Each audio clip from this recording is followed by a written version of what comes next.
সেই প্রয়াত কবির ছড়ার হাট জমজমাট ছড়া গ্রন্থটির মধ্যে থেকে কয়েকটি উল্লেখযোগ্য ছড়া পরিবেশন করবে প্রত্যুষ গুহ, দীপ্তরাজ দাস, শেয়ান সেনাপতি, স্পন্দন মল্লিক ও অঙ্কুশ সিং। এবং দেখেছি প্রসঙ্গক্রমে জানিয়ে রাখি, সাংস্কৃতিক জগতে প্রজন্মের পর প্রজন্ম গড়ে তুলেছে।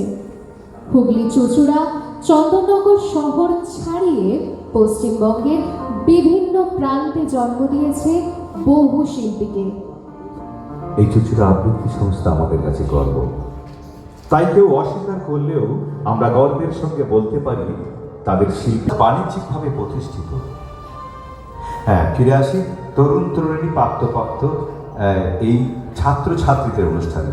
তারা পরিবেশন করবে রবীন্দ্রনাথ ঠাকুরের কবিতা থেকে সাম্প্রতিক কালের বিভিন্ন বিষয় নিয়ে কবিদের কবিতা, যেমন মুক্তি, শুধু তোমার জন্য, বর্ষা, মহালয়া ও বৃষ্টি।